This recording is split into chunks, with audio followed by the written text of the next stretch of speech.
venimos a repetir lo que todos dicen ni a leer noticias como robots. Venimos a hablar desde lo que nos duele, desde lo que vemos todos los días y desde lo que creemos que tiene que cambiar. Si bien somos estudiantes, sí, pero también somos parte de esta sociedad y no podemos hacernos de la vista gorda cuando tantas personas siguen viviendo violencia, rechazo o discriminación solo por ser quienes son. En este noticiero vamos a hablar de los derechos de las mujeres y de la comunidad LGBTIQ y más, pero no solo como conceptos. Vamos a ponerle nombre, rostro, historia.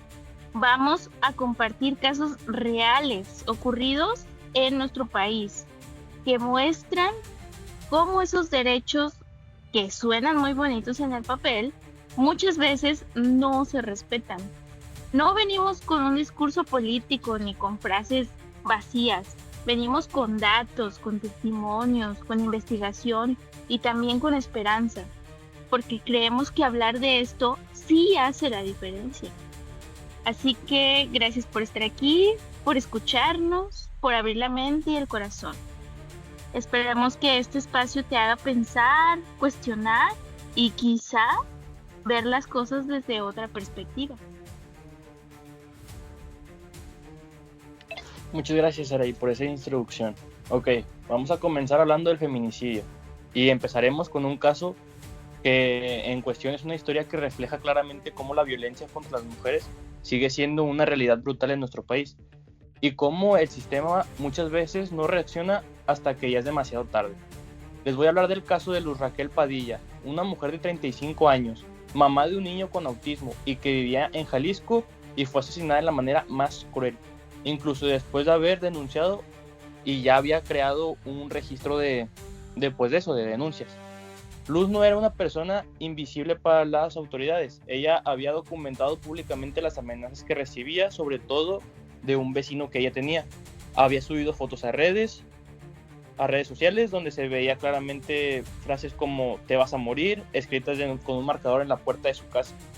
Y también había dicho que tenía miedo, que sentía como algo muy grave le iba a pasar, que nadie la estaba protegiendo. Incluso llegó a decir que temía morir quemada y nadie la escuchó. El 16 de julio del 2022, Luz fue atacada en un parque. La rociaron alcohol y le prendieron fuego. El 90% de su cuerpo terminó con quemaduras de tercer grado. O sea, literalmente la calcinaron viva. Estuvo internada con dolor luchando por su vida, pero murió al poco tiempo. El caso conmocionó a muchas personas en redes y medios, no solo por la violencia con la que fue asesinada, sino porque se pudo haber evitado, más bien. Y es que esto se fue un caso en el que nadie sabía o ella no dijo nada. Al contrario, Luz fue valiente, denunció, mostró pruebas y pidió ayuda. Entonces la pregunta es, ¿qué más tenía que hacer para que la escucharan? ¿Qué más tenía que pasar para que las autoridades actuaran a tiempo? Se violaron varios derechos fundamentales: su derecho a la vida, a vivir libre de violencia, a la protección de parte del Estado y al acceso real a la justicia. Y lo más doloroso es que Luz no es la única. En México matan a más de 10 mujeres al día. Muchas veces sus casos ni siquiera se investigan como un feminicidio. Si las mujeres tienen que morir, que se les escuche, entonces hay algo muy grave que no estamos queriendo ver. Y eso nos toca a todos. Este caso también pone sobre la mesa cómo muchísimo la evidencia y la negligencia institucional se combina en un sistema que no sabe proteger. Un sistema que parece solo reaccionar cuando hay presión social o cuando una historia se hace viral. Entonces, y aunque es importante hablar de estos casos, también es muy doloroso tener que hacerlo siempre desde el dolor, desde la tragedia. Pues claramente a nadie le gustaría que a una persona le hagan eso, y más si es un ser querido. Si queremos que esto cambie, necesitamos un cambio profundo, no solo las leyes, sino las actitudes, en cómo las autoridades reaccionan, en cómo los medios hablan del tema, en cómo la sociedad dejamos de culpar a las víctimas, porque la pregunta real no es ¿por qué no denunció?, sino por qué sí y cuándo lo hizo. Nadie la protegió. En este caso no se debe olvidar y hablar de Luz no es revivir el dolor por morbo, sino recordar que ella merecía vivir y que mientras sigamos normalizando que las mujeres tengan que vivir con miedo, estamos fallando ante la sociedad.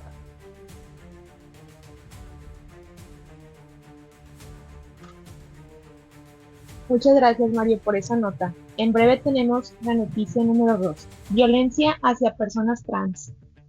Y esto a Kenia Cuevas en el caso de Paola. Hoy quiero contarles una historia que para muchos es conocida, pero que no es por eso, pero no por eso nos deja de dolor. Es el caso de Paola Buenrostro, una mujer trans que fue asesinada en el 2016 en la Ciudad de México. Lo que más impacta no es solo el crimen en sí, sino todo lo que vino después, que nos muestra claramente cómo la justicia se trata de personas trans, simplemente no se actúa igual. Paola estaba trabajando como muchas otras mujeres trans lo hacen para sobrevivir.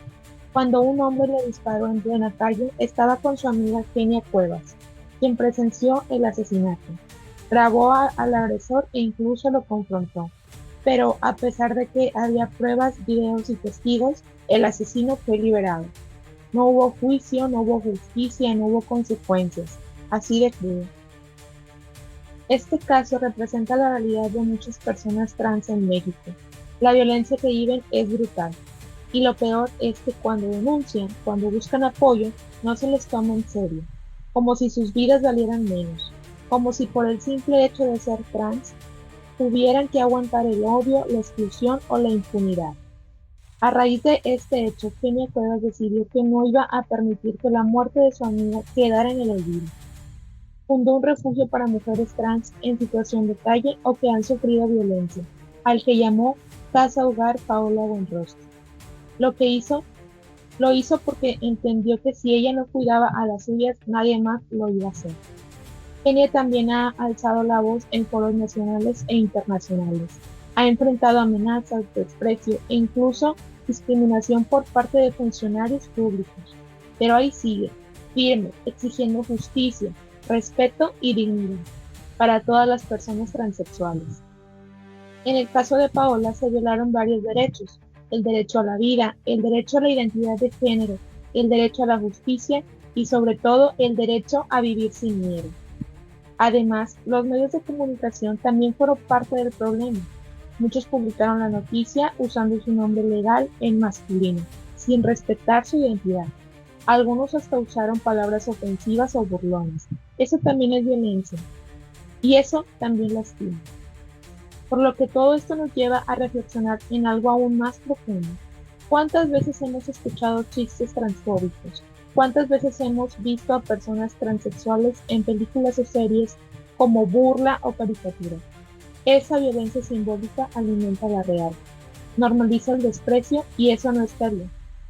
A veces pensamos que estas cosas pasan lejos, que solo le ocurren a gente de otros círculos, pero la realidad es que la violencia hacia las personas transexuales está en todas partes, en las escuelas, en los trabajos, en las calles, en los hospitales, en los hogares, y lo más triste es que muchas veces viene acompañada del silencio, de la indiferencia. Kenia dice algo que a mí me marcó: yo no lucho por mi vida, lucho porque no haya otra Paola. Y eso es justo lo que deberíamos hacer todos, evitar que esto se repita, que se siga viendo como algo normal o inevitable. Las vidas de las personas transexuales también importan y merecen respeto, justicia y un país donde puedan caminar tranquilas, trabajar sin miedo y vivir su identidad sin tener que justificarse ante nadie. Muchas gracias por tu nota, Paola. La verdad es que fue un caso muy mediático, se hizo muy viral a causa de que Kenia salió a hablar en varios medios de difusión digitales, pero no por eso se vuelve una burla de la sociedad, sino tenemos que hacer conciencia a partir de esta lamentable experiencia. En la siguiente noticia les voy a hablar sobre la discriminación laboral en Puebla por orientación sexual. Esta historia ocurrió pues en el estado de Puebla Y aunque parezca increíble, sucedió hace poco. Un joven trabajaba en una tienda de ropa, tenía un buen desempeño y no había tenido problemas. Todo cambió cuando decidió compartir una foto en sus redes sociales donde aparecía abrazado a su pareja, a su novio. Era una foto común, como las que cualquiera de nosotros hubiera subido con alguien un ser querido o nuestro compañero de vida. Después de esa publicación, sus compañeros empezaron a hacerle comentarios incómodos. Algunos lo miraban raro, otros le hacían bromas pesadas, pero lo peor vino cuando pocos días después lo llamaron a la oficina y le dijeron que ya no lo necesitaban en el equipo. No le dieron una razón clara y solamente le dijeron que ya no encajaba. Es decir, que lo despidieron por ser quien es, por mostrar en su cuenta personal a la persona con la que comparte su vida. Y aunque nadie lo dijo directamente, fue evidente que ese despido tuvo que ver con su orientación sexual. No rompió ninguna regla, no tuvo ningún problema con clientes, simplemente a algunos les molestó verlo siendo feliz con otro hombre. Aquí se violaron muchos derechos y muy importantes todos. Tenemos, por ejemplo, el derecho al trabajo digno, el derecho a la igualdad, el derecho a no ser discriminado por orientación sexual y también el derecho a la libertad de expresión. Porque sí, las redes sociales también son parte de nuestra vida y compartir algo ahí no debería costarte el empleo. Este caso no es único. Según los datos de la CONAPRED, más del 50% de las personas de la comunidad LGBTIQI+ han sufrido algún tipo de discriminación en sus trabajos y muchas veces no lo denuncian por miedo a no encontrar otro empleo o a ser señalados o a que no les crean. Lo más duro de estas situaciones es que la discriminación no siempre es tan obvia. Siempre te gritan insultos o te dicen que no eres bienvenido. A veces es silenciosa. Se puede presentar de diferentes maneras. A veces te dejan de hablar, te asignan menos tareas, te excluyen de los grupos, te inventan faltas. Y todo eso, conforme va pasando el tiempo, te orilla a irte. Además, muchas empresas no tienen protocolos reales para prevenir o atender este tipo de casos. Algunas incluso usan manera del respeto o la diversidad como imagen para quedar bien con el público, pero realmente dentro siguen funcionando con prejuicios. Este caso también nos muestra lo importante que es la empatía, porque si en esa tienda alguien hubiera alzado la voz, si algún compañero o jefe hubiera dicho esto no está bien, tal vez las cosas habrían sido diferentes, pero el silencio también discrimina. Cuando ves una injusticia y no haces nada, te vuelves parte del problema. Como bien dicen de manera coloquial, tan culpable es como el que mata a la vaca como el que le agarra la pata. No se trata de obligar a nadie a cambiar su forma de pensar, pero sí se trata de respetar, de entender que todos tenemos derecho a vivir nuestra identidad sin miedo, sin tener que esconder lo que somos y sin que eso afecte a nuestras oportunidades laborales. Porque imagínate vivir con la constante duda de si puedes hablar de tu pareja en el trabajo sin que eso te perjudique. Imagínate tener que borrar tus publicaciones para evitar ser despedido. Esa es una forma de violencia que no siempre se ve, pero que cansa, duele y sobre todo limita. La diversidad no es solo una palabra bonita, es una realidad que ya está en nuestras escuelas, está en nuestras oficinas, en nuestras familias. Y si no aprendemos a respetarla, vamos a seguir perdiendo talento, humanidad y sobre todo justicia. Este joven de Puebla no pidió un trato especial, solo quería trabajar, hacer su vida normal, ser feliz y le costó el trabajo. Eso no debería pasarle a nadie. Gracias, Araí, por esta noticia. Y ahora continuamos con una noticia que va dentro del tema de la violencia digital, pero esto es especialmente enfocado en la filtración de fotos íntimas.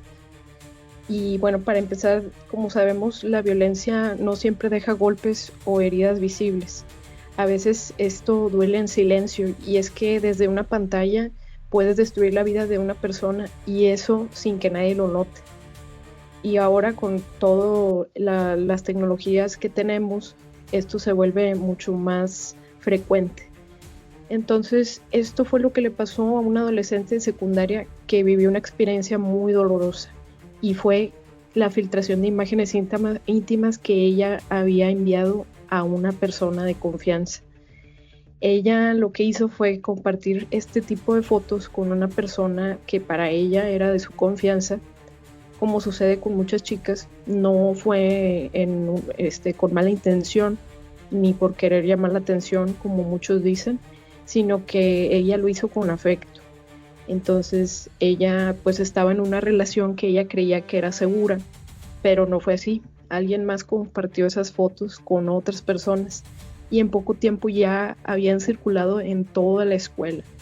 Entonces, como sabrán, las consecuencias fueron realmente devastadoras, ya que de un día para otro pasó de ser una estudiante más a ser el centro de atención de chismes, burlas y acoso. Entonces muchos de sus compañeros comenzaron a insultarla, a reírse de ella, a llamarla con apodos ofensivos. Otros simplemente empezaban a mirarla con morbo o la evitaban. En todos los casos, lo trataban como si ella fuera culpable de algo. Lo más grave de todo esto es que no solamente ocurrió en la escuela, sino que al estar en las redes sociales empezaron a circular memes, mensajes anónimos, amenazas incluso, y esta situación se volvió tan insoportable para ella que empezó a dejar de ir a las clases por varias semanas. Claro está que sus calificaciones fueron bajando a consecuencia de esto, así como su estado de ánimo, que cambió por completo, y no solo eso, sino que comenzó a desarrollar ansiedad y depresión. Lo peor de todo el caso es que en lugar de apoyarla, algunas personas adultas ya reforzaron la violencia con frases como, pues ¿para qué las manda? O ¿para qué anda haciendo eso? Ella se lo buscó, aprende la lección. Eso es la están revictimizando. Entonces esas frases no nada más no ayudan, sino que aparte culpan a la víctima y hacen que se sienta aún peor de todo lo que ella ya siente por lo que le pasó. En este caso, en lugar de responsabilizar al agresor, quien fue el que difundió esas imágenes sin permiso, el castigo social se lo llevó ella. Y cabe mencionar que varios derechos básicos se violaron aquí, como el derecho a la intimidad, derecho a la dignidad, a vivir sin violencia, también el derecho a la educación en un ambiente seguro y libre de acoso. Entonces, a pesar de que aquí en México ya existe la ley Olimpia que castiga la violencia digital, muchas víctimas no denuncian porque tienen miedo o porque creen que nadie les va a creer o simplemente porque no quieren ya acordarse del tema y revivir el trauma. Entonces este caso nos demuestra que la violencia digital es algo real y que ocurre en las redes sociales. También, a pesar de que ocurre ahí en las redes sociales, también tiene consecuencias en la vida real.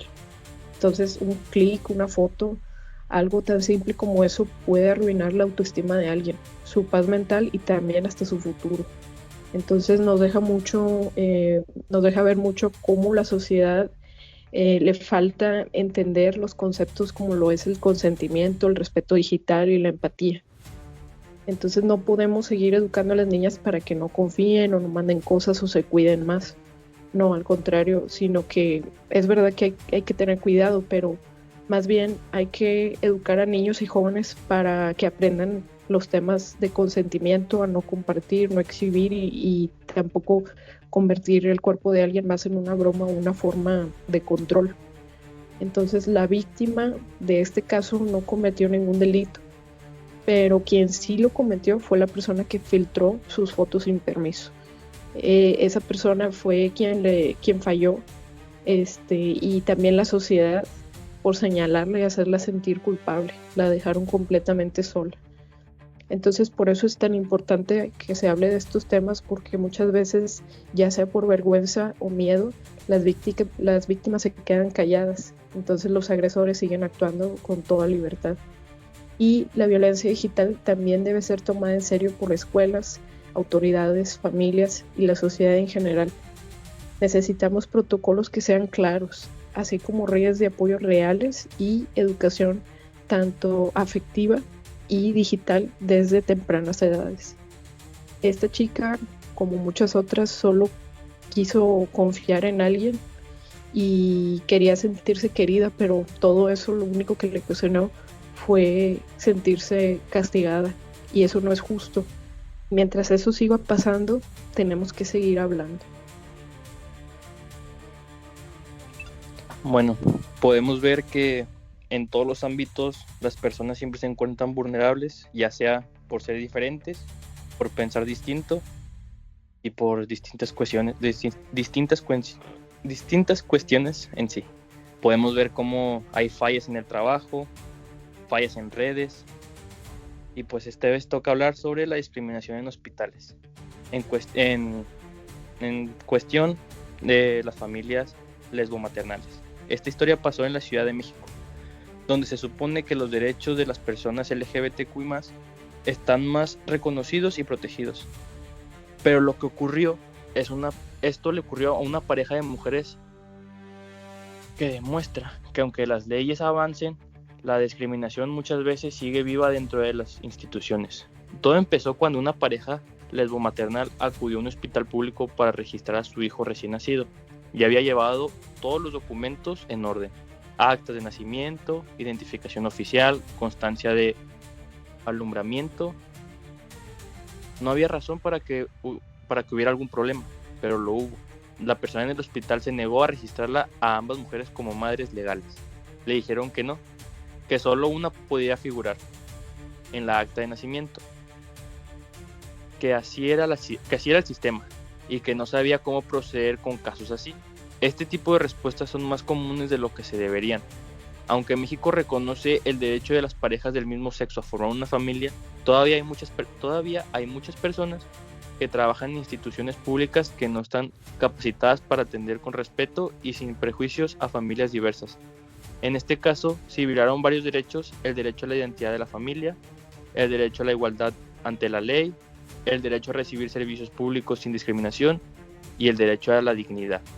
Pero lo más doloroso es el mensaje que se le envió: tu familia no es válida, tu amor no cuenta, tu maternidad es inferior, y eso es agresivo. Imaginen lo frustrante y lo humillante que debe ser para una madre que acaba de dar a luz en lugar de recibir apoyo, toparse con trabas, miradas raras y excusas técnicas para no reconocer algo tan básico como un rol de madre. Además, estamos hablando de una pareja que hizo todo correctamente. No fue un caso improvisado ni sin preparación. Todo estaba en regla y aún así el prejuicio fue más fuerte que la ley. Esto nos deja muy en claro que pues no siempre tú puedes expresarte de la manera en la que quieres, porque las personas no lo van a aceptar. Muchos dirán que por eso ya puede hacerse, muchos dirán que pero eso ya no se puede hacer, ¿no? Y si legalmente se puede, pero otra cosa en realidad dentro de las oficinas y hospitales, porque a veces el papel dice una cosa, pero quienes están detrás del escritorio piensan otra. Esto demuestra que el problema no siempre está en las leyes, a veces está en las personas que la aplican, en sus prejuicios, en su falta de información o en su falta de empatía. Y es ahí donde hace falta mucho trabajo, en capacitar, en sensibilizar, el garantizar todas las familias reciban el mismo trato. Este caso también nos hace pensar en los hijos e hijas que crecen en estas familias. ¿Qué sienten cuando el Estado no quiere reconocer a dos de sus madres o a sus padres incluso? ¿Qué mensaje reciben sobre su origen y sobre su validez?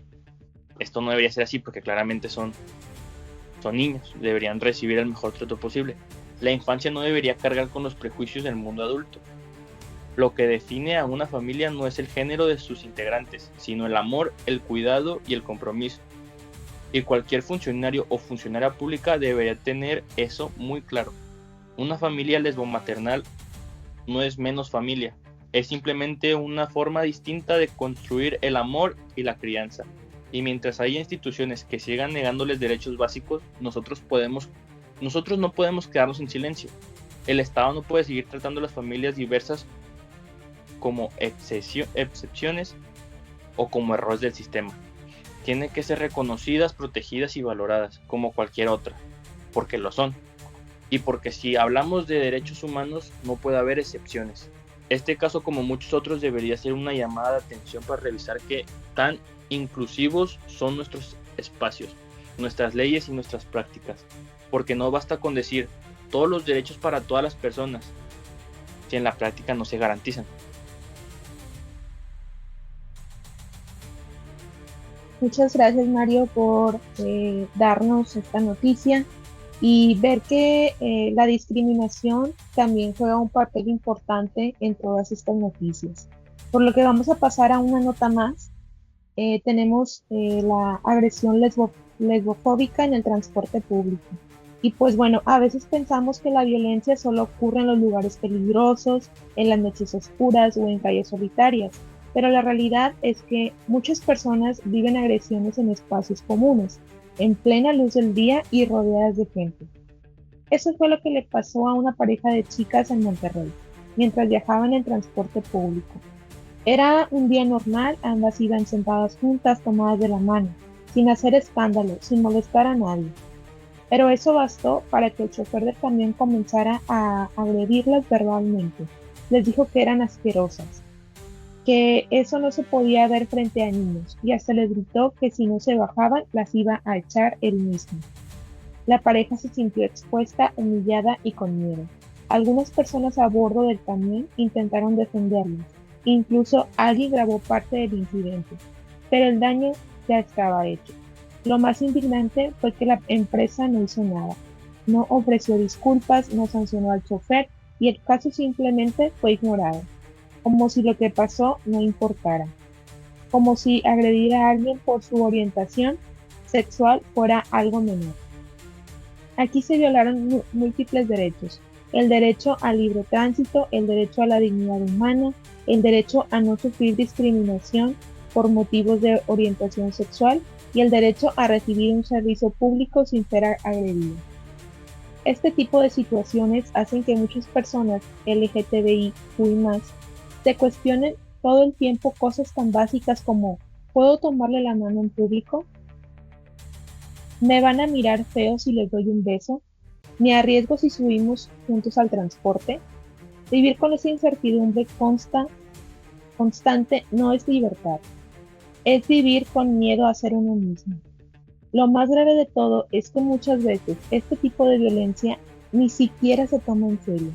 Se justifica diciendo: el chofer tiene su opinión, solo fue un comentario, o peor, ellas provocaron.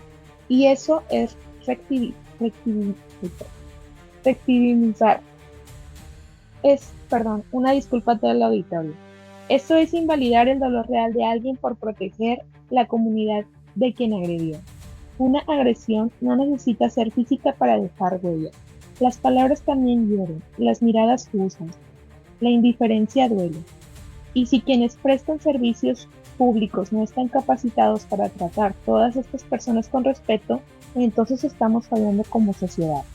Lo que pasó en este camión no es un caso aislado. Muchas personas de la comunidad LGTBIQ+, han vivido situaciones parecidas, que les niegan la entrada a un lugar, que los insulten en la calle, que los incomoden solo por existir. Y muchas veces no denuncian porque saben que nadie les va a hacer nada, o porque tienen miedo de que las cosas se empeoren. También hay que pensar en el impacto emocional. Esta pareja no solo sufrió un mal rato, lo que vivieron probablemente se les quedó grabado. Tal vez ahora se sientan inseguros al salir. Tal vez ya no quieran mostrarse afecto en público. Tal vez ahora caminen con la cabeza mirando hacia abajo para evitar problemas. Y eso simplemente no debería ser. Si de verdad queremos un país más justo, tenemos que empezar por reconocer que estas agresiones sí existen, sí duelen y sí dejan consecuencias. Y desde ahí exigir protocolos, sanciones, capacitación y sobre todo humanidad. Muchas gracias, Saraí, por compartir esa nota. Y ahora nosotros pasamos a otro tema, que es la negación del derecho a la educación por identidad de género. Y para cerramos este noticiero con esta nota. Es una historia que está muy fuerte porque nos recuerda que la discriminación también se da en los lugares que en teoría deberían de ser los más seguros. Hoy les voy a hablar de un caso de una joven trans en Veracruz, quien fue discriminada cuando intentó inscribirse a la preparatoria con su nombre e identidad reconocidos legalmente. Ella ya había hecho todo el proceso de transición legal, tenía su acta de nacimiento actualizada, documentos en regla y había cumplido con todos los requisitos que pide la ley. Pero cuando llegó a la escuela, el personal administrativo se negó a inscribirla con sus datos actuales. Le dijeron que el sistema no lo permitía y que debía registrarse con su nombre anterior, que en este caso ya no la representaba. Entonces imaginen lo que esto significa para esta persona, que después de todo el esfuerzo emocional, económico y también legal que implicó para esta persona trans actualizar sus documentos, que llegue a una institución pública y que le diga que su identidad no es válida. Yo creo que eso está muy mal, no puede ser, ya que no puede ser quien es. Entonces tiene que volver a ser la persona que ya había dejado atrás y que le costó lo anteriormente mencionado en cuestión de dinero, tiempo, emociones, la cuestión legal. Es como si no hubieran servido. Entonces aquí se violaron varios derechos fundamentales. Algunos de ellos son el derecho a la identidad, el derecho a la educación sin discriminación, el derecho a ser tratado con dignidad y el derecho al libre desarrollo de la personalidad. Lo más grave de todo este caso es que no fue un caso aislado.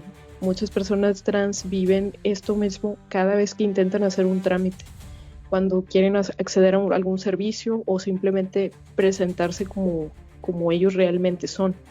Entonces, esta joven no estaba pidiendo un trato especial. Lo único que quería hacer es estudiar, formarse, tener un futuro, pero se encontró con estas barreras que nunca debieron existir. Y lo peor es que quienes la discriminaron no lo vieron como violencia, sino como un tema administrativo, restándole la importancia de vida.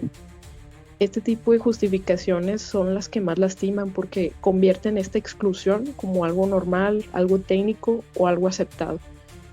Entonces no nada más está ese tema legal, sino el impacto emocional. Esta chica salió de la oficina sintiéndose rechazada, expuesta y frustrada. No solamente por el hecho de no poder inscribirse con su nombre, sino porque nadie la defendió. Nadie dijo, eso no está bien, nadie se puso en sus zapatos. Entonces las escuelas, más allá de ser centros educativos, deben ser centros o espacios de respeto, donde se construya, sea para la construcción de identidad, de acompañamiento, y si una institución no puede garantizar esto, entonces no cumple su función. No basta con tener un letrero que diga inclusión, se necesita de todo el personal que esté sensibilizado, informado y dispuesto a tratar a cada estudiante con humanidad. Entonces hay que hablar también de lo que implica ser una persona trans dentro del sistema educativo, ya que muchos abandonan las escuelas por miedo, acoso o porque no reconocen quiénes son. Y esto es algo gravísimo porque limita su acceso a oportunidades, a empleos y a seguridad económica. Entonces la discriminación dentro de la educación es una cadena que afecta el resto de su vida. Y este caso debería de ser una llamada de atención para todas las instituciones. No pueden seguir actuando como si las personas trans no existieran. Ellos están aquí, estudian, trabajan, sueñan y entonces merecen ser respetados y sus identidades también, sin ser debatidos. El respeto no es una concesión, esto es un derecho. Y si alguien ya pasó por todo lo necesario para que reconozcan legalmente quién es, lo mínimo que se puede esperar es que estas instituciones lo respeten. Esta joven solo quería continuar con su vida, sus estudios y planes. Ella no pidió más de lo justo, aún así fue rechazada. Y esto no solamente es una falla administrativa, sino una forma de violencia. Mientras siga pasando, nosotros tenemos la responsabilidad de alzar la voz y exigir que se haga algo al respecto. Y bueno, esto fue todo. estas fueron nuestras noticias. Continuamos con una breve reflexión final a nivel grupal. Ok, yo creo que hablo por todos mis compañeros, que después de investigar y leer todos estos casos, me quedo con una sensación fuerte en el pecho. No solo coraje o tristeza, fue más bien una mezcla de impotencia y de ganas de hacer algo, porque te das cuenta de que no estábamos hablando de noticias lejanas ni de cifras abstractas. Estamos hablando de personas, de vidas reales que sufren cosas terribles simplemente por quienes son, y eso debería dolernos a todos, la verdad. Lo que más me impactó es que muchas de estas personas hicieron todo lo que se supone que se debe de hacer. Denunciaron, pidieron ayuda, siguieron el camino legal y aún así el sistema les falló.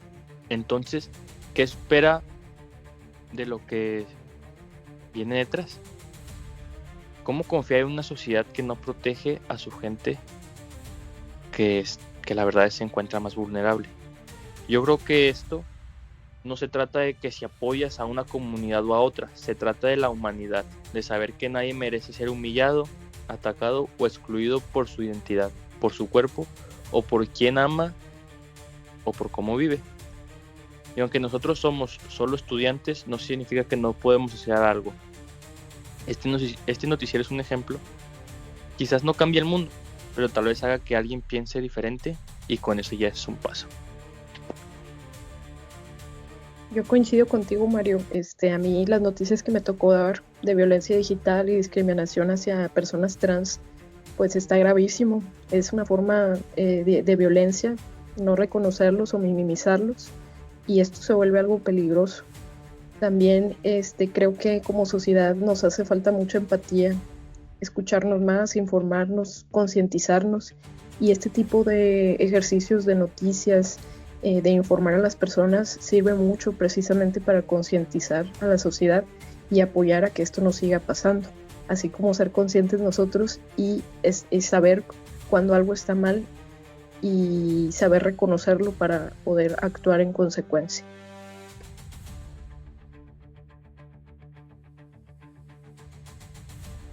Bueno, pues ya estamos llegando al final de este noticiero.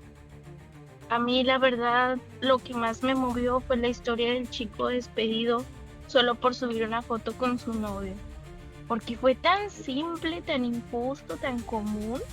Me hizo pensar cuántas personas como él tienen que ocultarse para no perder su trabajo, sus amigos o su lugar en una escuela, y eso no es libertad, eso es vivir con miedo todos los días. También me hizo pensar en cómo muchas veces normalizamos los comentarios discriminatorios, las bromas pesadas o las actitudes de rechazo. A veces incluso repetimos sin pensar, y así se mantiene viva una cultura que... Permítame un momento. A veces incluso les repetimos sin pensar, y así se mantiene viva una cultura que sigue excluyendo a quienes no encajan en lo que se considera normal. Pero, ¿quién define lo normal? ¿Quién tiene el derecho de decir que una familia, un amor o una identidad es menos válida que otra?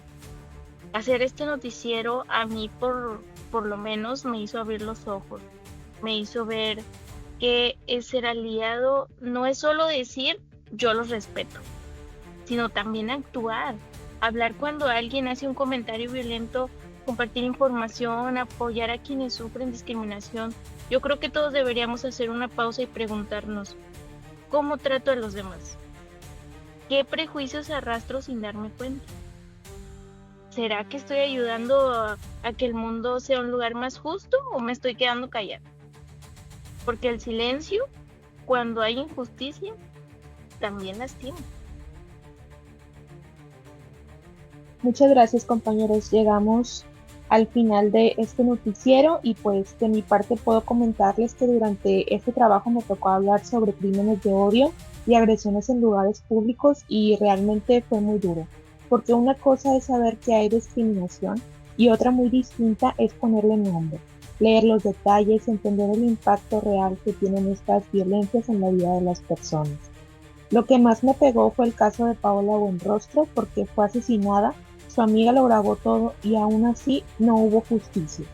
¿Qué más se necesita? ¿Cuántas pruebas hacen falta para que el sistema escuche cuando se trata de personas transexuales? Y esto me dolió mucho, la historia de las chicas en el transporte público.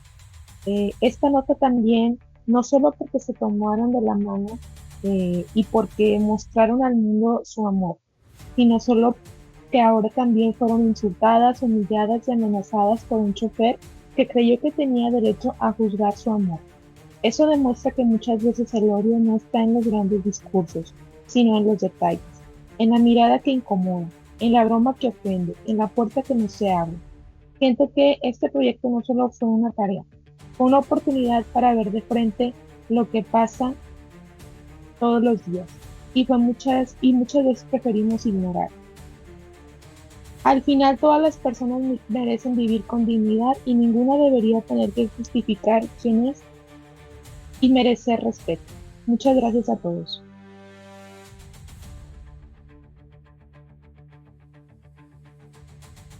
Gracias, Paola. Gracias, Diana.